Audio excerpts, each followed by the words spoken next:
السلام عليكم، ازيكم؟ يا رب تكونوا بألف خير. النهارده فيديو جميل جدا جدا بإذن الله. هنعمل مع بعض الشنطة القمر اللي انتوا شايفينها دي. شنطة جميلة جدا جدا، ألواناتها حلوة أوي ومبهجة. يعني تنفع في الصيف، تبقى حلوة جدا جدا بإذن الله. هنشتغلها إن شاء الله بخرز فتافيت السكر، الخرز القمر اللي طالع موضة السنة دي. زي ما انتوا شايفين شكله حلو أوي أوي، طالع ترند. ان شاء الله كده هنشتغلها مع بعض بخرز مقاس 14. الخرز اللي انتوا شايفينه ده خرز مقاس 14. تقدروا تشتغلوها بأي مقاس وبأي نوع تاني، يعني مش شرط الخرز دوت. بس عايزة اقول لكم شغله حلو قوي قوي، يعني مريح قوي في الشغل ومش متعب خالص خالص. فأقل من نص ساعة او نقول ساعة مثلا ان شاء الله الشنطة تكون خلصت معاكم، لان هي مش بتاخد ولا وقت ولا مجهود. يلا بينا نشوف الطريقة ونشوف هنحتاج ايه مع بعض. اول حاجة هحتاج خرز فتافيت السكر مقاس 14 زي ما انتوا شايفين، وهحتاج خيط مقاس 60 او 70. نقول 60 عشان يبقى مريح في الشغل. تمام. اول حاجة هقطع خيط مقاس يعني حوالي طوله مترين كده، وهاخد 4 خرزات علشان ابدأ اكون اول وحدة رباعية انا هشتغل بيها في الشنطة بتاعتي. خلاص حطيت 4 خرزات. ببتدي اول حاجة اعملها ان انا اساوي طرفين الخيط مع بعض، علشان وانا بشتغل بعد كده ما يبقاش فيه خيط طويل وخيط قصير. علشان لو الخيط يعني بقى معايا خيط طويل وخيط قصير، هتضطروا ان احنا نضطر ان احنا نقص الخيط بتاعنا ونبدأ نوصل خيط جديد. المهم هبتدي اخد طرف الخيط اليمين هرجعه كده فين في الخرزة الزرقاء اللي انتوا شايفينها دي كده، والحلقة اللي هتتكون معايا هبتدي اطلع منها طرف الخيط التاني، وابتدي اشد الخيطين كويس قوي من الناحيتين. والعقدة الصغيرة اللي انتوا شايفينها دي هبتدي بقى ادخلها كويس جوه الخرزة الزرقاء. مهم جدا ان موضوع العقدة ده علشان خاطر الشغل يبقى متماسك ما يتفكش منكم وانتوا بتشتغلوا. بعتذر عن الصوت الخارجي لو في ازعاج ولا حاجة او كان وصل لكم فسامحوني.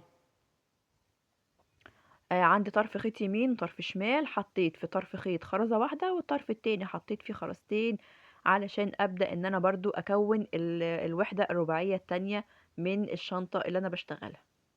خلاص. زي ما عملت في الاولى هعمل في التانية. الخرزة العقدة اللي هتبان دي تظهر، هبتدي ادخلها كويس جوه الخرزة علشان الشغل يبقى معايا متماسك زي ما قلت لكم. كل اللي انا بعمله دلوقتي ان انا طرف واحد بحط فيه خرزة واحدة، والطرف التاني بحط فيه خرزتين، وببدأ ان انا ارجع الخيط التاني في اخر خرزة حطيتها، واكون العقدة بتاعتي علشان ابدأ بقى ايه اعمل وحدات رباعية زي ما انتوا شايفين كده بطول الشنطة اللي انا عايزاها. ممكن اشتغلها بالطول وممكن اشتغلها بالعرض الاول. الاول احنا هنشتغلها كده بالعرض. هنشوف عرض الشنطة اللي احنا عايزينه. العرض يا جماعة هيبقى معايا 9 خرزات. انا هنا قدامكم عملت 10، بس بعد كده رجعت فكيت يعني شلت واحدة. تمام، بقى معايا 9 خرزات.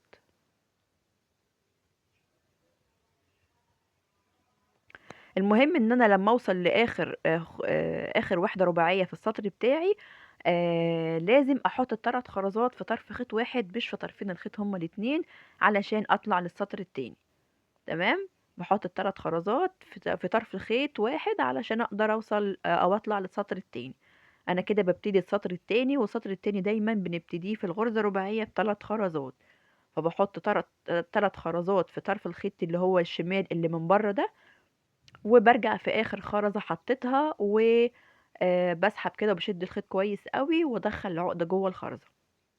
كل اللي انا هعمله دلوقتي ان انا هيبقى عندي طرف خيط من فوق وطرف خيط من تحت. طرف الخيط اللي من تحت ببتدي امشيه في الخرزة الصفراء اللي انتوا شايفينها دي كده، والطرف الخيط اللي من فوق احط فيه خرزتين، وهرجع في اخر خرزة. تمام. واطلع منها اطلع من الحلقة الطرف الخيط التاني، وابتدي ادخل العقدة كويس جوه الخرزة.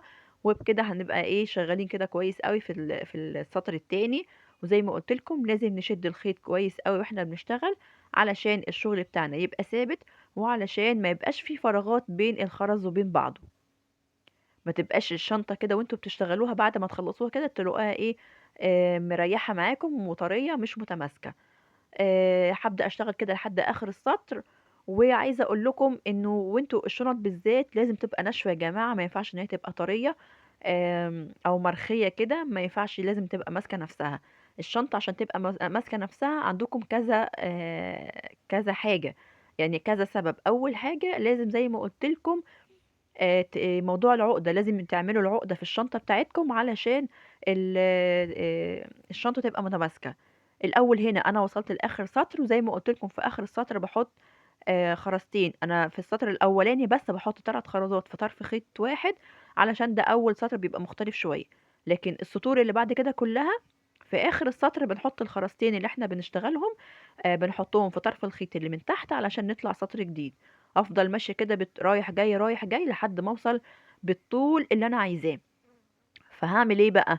هعمل انا هعمل ايه، هعمل الجزء الاولاني هيبقى 6 خرزات او 6 سطور للامام، و6 سطور للخلف، و3 خرزات للقاعدة بتاعة الشنطة. انا قسمتهم كده، تقدروا تقسموهم بالعدد اللي انتوا عايزينه. بعد ما عديت 6 خرزات من الجنب كده، هبتدي ان انا اتني الشغل بتاعي علشان ابدأ اكون الجزء الامامي للشنطة.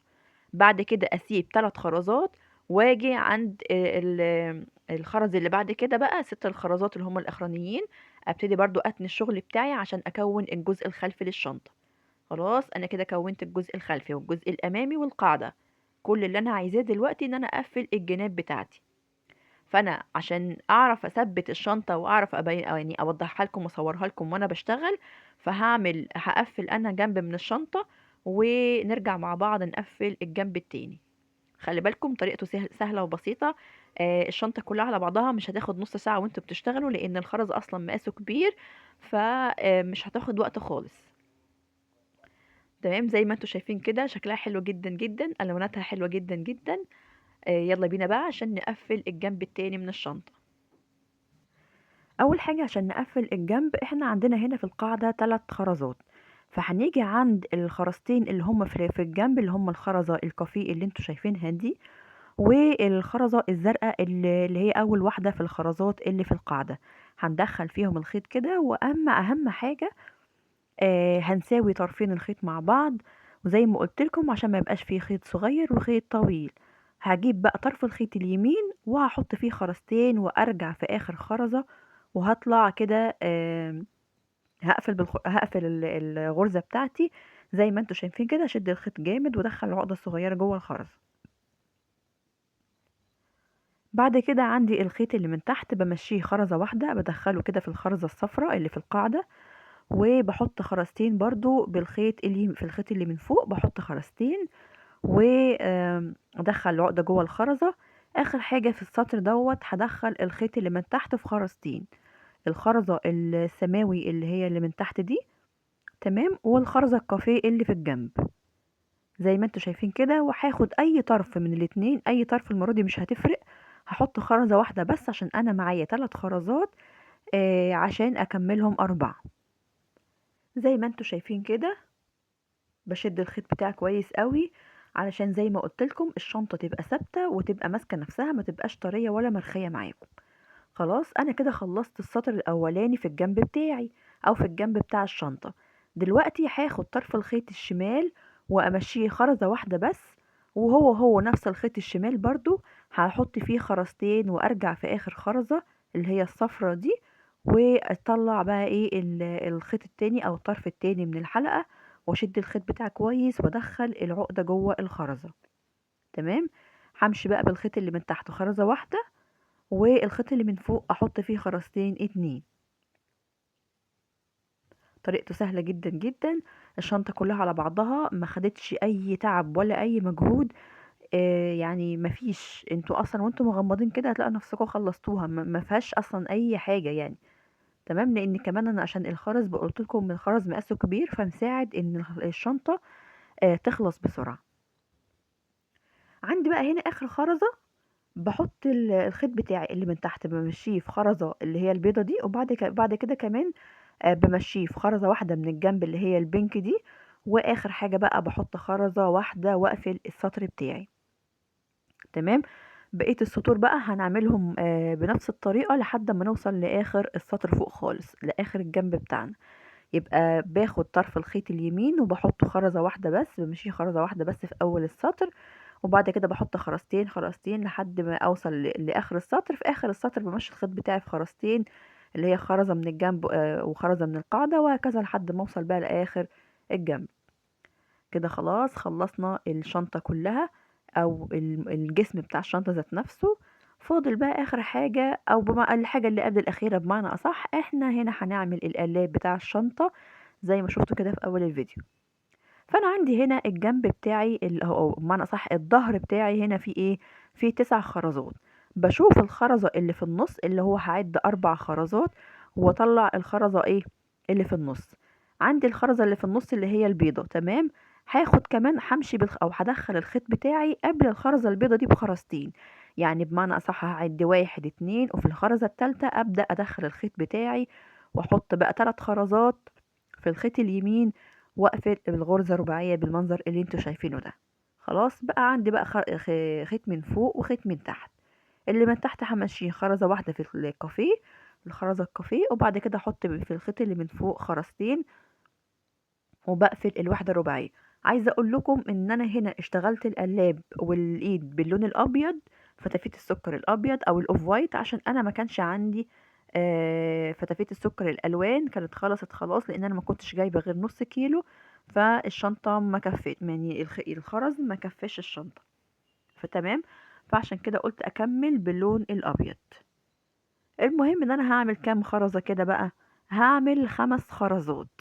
5 خرزات، الخرزة اللي في النص هاخد 2 قبلها و2 بعدها، زي ما انتوا شايفين كده.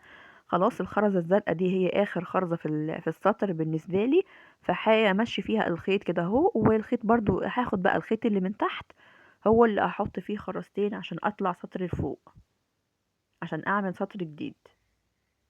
حطيت خرزتين وقفلت الغرزة الرباعية بتاعتي كويس قوي، ودخلت العقد جوه الخرزة.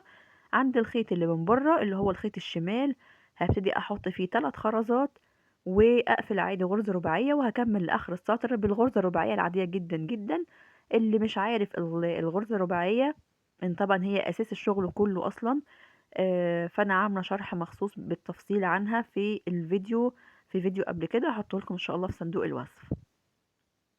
طبعا مش عايزة اقول لكم انه في يعني في اي فيديو انا بشرحه او في اي حاجة انا بعملها، اذا اي حد عنده اي سؤال مش عارفه يكتب لي في الكومنتات، وان شاء الله نشرحه مع بعض، واعمل لكم فيديو تاني وتالت، مفيش اي مشكلة خالص. اهم حاجة يبقى الشرح واضح، تبقى الطريقة واضحة، تبقى الطريقة سهلة، ما فيهاش اي تعقيد ولا اي مشكلة خالص.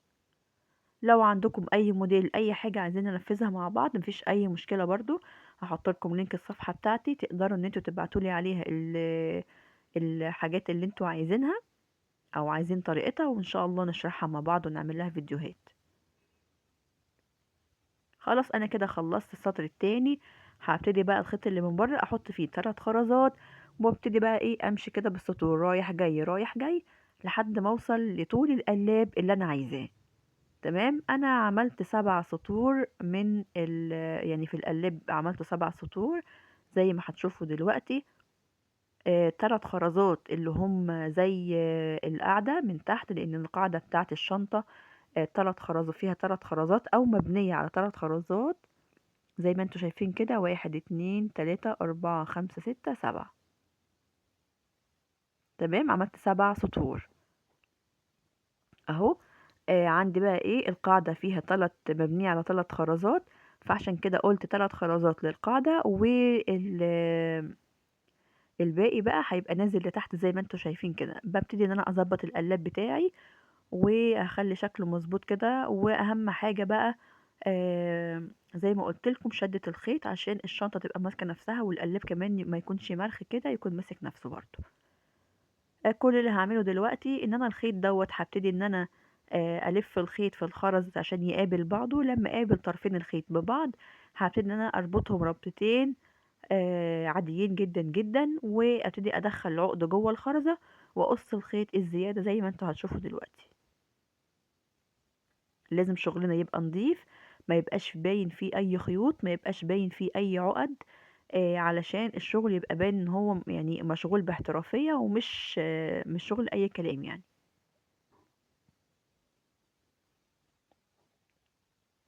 عايزة اقول لكم اتمتعت جدا جدا وانا بشتغل الشنطة دي، لاني اول مرة بصراحة بشتغل بفتافيت السكر، يعني انا اصلا في حياتي ما جربتوش قبل كده. فحسيت باول ما يعني مجرد ما رحت جبته، حسيت ان انا يعني متحمسة قوي قوي وانا بشتغل فيه، فان انا اشتغله يعني بمجرد ما جبته وحطيت الكاميرا وقعدت اشتغل، ما حسيتش بنفسي غير لما خلصت الشنطة. حاجة جميلة جدا جدا بجد والله. آه، يعني هتعجبكم قوي قوي، جربوها وان شاء الله باذن الله هتعجبكم جدا. خلاص انا هنا ايه بقص الخيط الزياده.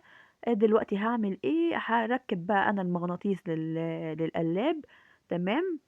وكنت هحط لها لوجو كنت هحط لوجو للقلاب، بس حسيت ان هو يعني الالوانات اللي في الشنطه اوفر قوي، ما حبيتش ان انا يعني حسيت ان هو كده هيبقى شكله اوفر قوي، مش هيبقى مبوظ شكل الشنطه، فما رضيتش ان انا اركبه. بس انا كده حطيت القفل اهو زي ما انتم شايفين. ان شاء الله هعمله لكم في فيديو منفصل كده، عشان في ناس كتير بتسأل عنه، فقررت ان انا اعمله في فيديو منفصل علشان اي حد محتاج طريقته يقدر ان هو يوصل له بمنتهى السهولة. دلوقتي اخر حاجة هعملها في الشنطة الايد بتاعة الشنطة. فانا هنا عشان الشنطة تبقى متماسكة معايا وتبقى قوية، والايد ما تبقاش يعني ضعيفة، باجيب الخرزة اللي في النص. انا عندي طبعا 3 خرزات في الجنب زي ما انتوا عارفين، فهجيب الخرزة اللي في النص هبتدي ادخل فيها الخيط بتاعي، وهعمل وحدتين رباعيتين، وبعد كده هنشوف هنعمل ايه. اول حاجة طبعا جبت الخيط اليمين حطيت فيه خرزة واحدة، والخيط الشمال حطيت فيه خرزتين، ورجعت في اخر خرزة وعملت اول وحدة رباعية زي ما انتوا شايفين كده. انا عملتهم 3 رباعيات فوق بعض، وبعد كده شلت واحدة. حسيت ان هو انا كنت هعمله اصلا يعني الايد كلها كنت هعملها عبارة عن غرز رباعية كلها كلها، بس حسيت ان هي اصلا يعني الشنطة اصلا رغم ان هي حجمها صغير، بس هي واخدة زي ما قلت لكم 680 جرام. حسيت ان هي هتبقى تقيلة شوية، فما حبيتش ان انا ازود خرز كتير، فعشان كده قلت لا خلاص كفاية كده. المهم ان انا عملت وحدتين رباعيتين كده في الجنب، وبعد كده مسكت طرفين الخيط ضمتهم على بعض زي ما انتوا شايفين على اساس كأنهم طرف خيط واحد. هبتدي بقى اجيب الخرز بتاعي وابتدي ادخل في الخرز كده، الضم الخرز في الخيط واحدة ورا واحدة واحدة ورا واحدة لحد ما اوصل بطول الدراع اللي انا عايزاه للشنطة. اي خرز بلاقيها مقفولة او مسدودة باشيلها واحط غيرها لحد انا بصوا هنا 3 رباعيات بين قدامكم اهو، بس انا شلت واحدة وخليتهم 2 بس. تقدروا تعملوا طبعا الشكل اللي يريحكم والطول اللي يناسبكم.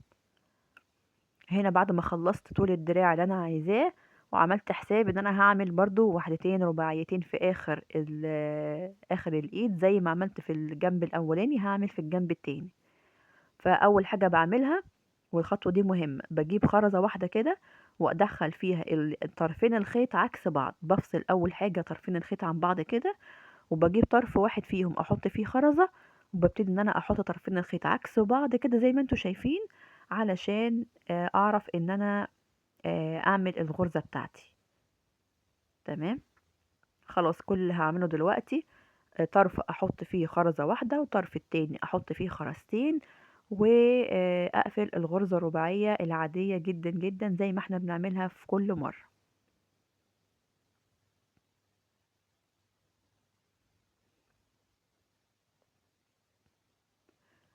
لحد دلوقتي اتمنى الشرح يكون يعني واضح، واتمنى الطريقة تكون سهلة. الشنطة مفيهاش اي مشكلة خالص، مفيهاش اي تعقيدات.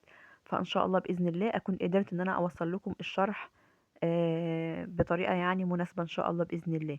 زي ما قلت لكم اي حاجة مش فاهمينها اكتبوا لي في الكومنتات. كده انا عملت اول واحدة رباعية، وكده فاضل لي واحدة بس. تمام. فالواحدة التانية دي انا عشان يعني لازم اشبكها في الشنطة، فهعمل ايه؟ هجيب طرف من الخيط احط فيه خرزة واحدة، لقيتها مقفولة فجبت واحدة غيرها. خلاص حطيت اهو خرزة واحدة. تمام. بعد كده هجيب نفس الطرف الخيط هو هو اللي انا حطيت فيه الخرزة، وهبتدي ادخله كده في الخرزة اللي في النص اللي هي لونها احمر زي ما انتوا شايفين. و اي طرف خيط فيهم هبتدي برضو احط فيه خرزة واحدة، واقفل ارجع فيها بالخيط زي كده، والحلقة اللي هتظهر هبتدي اطلع منها طرف الخيط التاني، واقفل الغرزة الرباعية بتاعتي زي ما انتوا شايفين بالشكل ده كده. اشد الخيط كويس قوي قوي عشان ما يبقاش فيه اي فراغات في الايد بتاعة الشنطة. خلاص دخلت العقدة جوه الخرزة. كل اللي فاضل لي دلوقتي ان انا امشي الخيط بتاعي في الخرز حوالين الخرز كده لحد ما طرفين الخيط اقابلهم ببعض، وابتدي اربطهم ربطتين او 3 عقدتين عاديين جدا جدا، عقدة عادية. تمام. وبعد كده اداري الخيط الزيادة، اداري سوري اداري العقدة. تمام. اداري العقدة جوه الخرزة وخلاص، واقص الخيط الزيادة. انا هنا لقيت الخيط طويل قوي معايا، فقلت زيادة امان رحت عملت الموضوع ده مرة تانية. يعني ربطت الخيط بتاعي قابلتهم ببعض، وبعد كده ربطتهم ربطتين، ودخلت العقدة جوه الخرزة، وبعد كده عملت الخطوة دي كمان مرة. لو مش حابين تعملوها او حابين تعملوها مرة واحدة عادي، مفيش اي مشكلة. ده هيبقى يعني ما تخافوش، مش هيتفك ولا اي حاجة. هي القصة بس ان انا لقيت الخيط بتاعي يعني كده كده موجود، كده كده طويل، فحبيت ان اعملها مرة كمان. بس بقابل طرفين الخيط مع بعض وبربطهم ربطتين، وده العقدة جوه الخرزة. واخر حاجة بقى بقفل، بدخل العقدة جوه الخرزة وخلاص، اقص بقى ايه الخيط الزيادة.